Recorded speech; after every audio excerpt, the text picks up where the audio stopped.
I raised my brother alone. Not in the literal sense, our parents were still alive, but after the divorce, after the fights, after the chaos, it fell on me.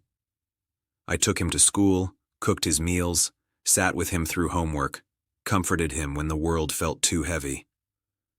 I watched him grow from a scared little boy into a young man, always thinking I was his protector, his shield from mistakes, from heartbreak, from life's cruelty.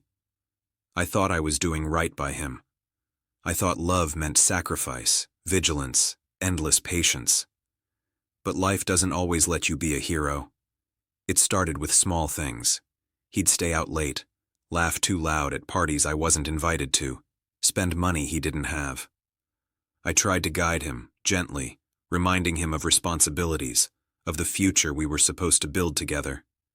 He'd roll his eyes, shrug, and say, "I know what I'm doing. I should have known better." The real betrayal didn't come from him. It came from someone I trusted more than anyone, his girlfriend. She moved into his life slowly, seamlessly, charming him, charming me, making me feel comfortable that he had someone good to lean on. I let my guard down. I thought she was family. I was wrong.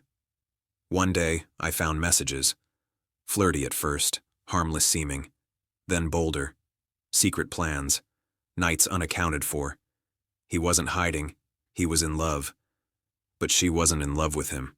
At least, not in the way I thought was safe. I confronted her. Calmly. I tried to reason. I tried to explain that he was young, impressionable, and that I wasn't willing to let anyone hurt him. She laughed.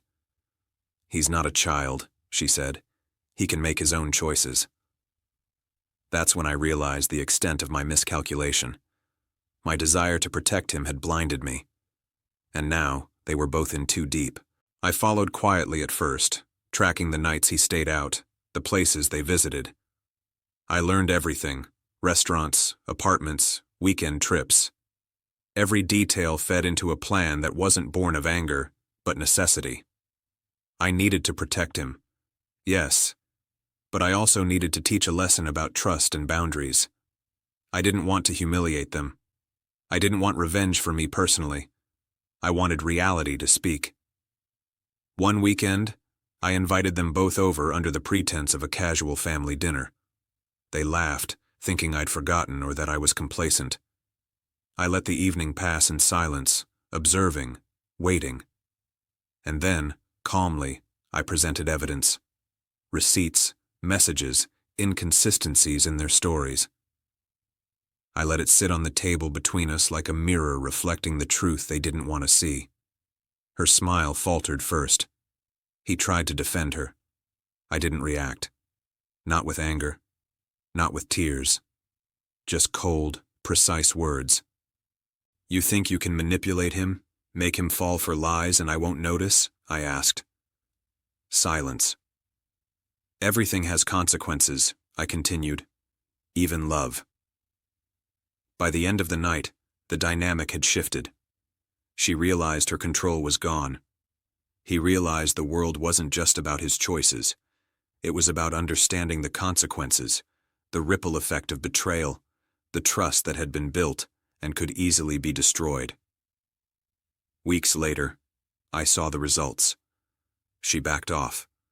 He came to me, more honest than he had ever been, understanding that protection sometimes means boundaries, sometimes means tough love, sometimes means letting disappointment teach lessons better than words ever could. I never told him everything I had done. Some lessons are better learned quietly. Some betrayals are better confronted indirectly. Raising him alone had taught me patience, resilience, and love without conditions.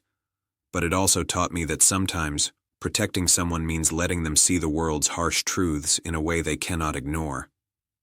And in the end, I kept him safe.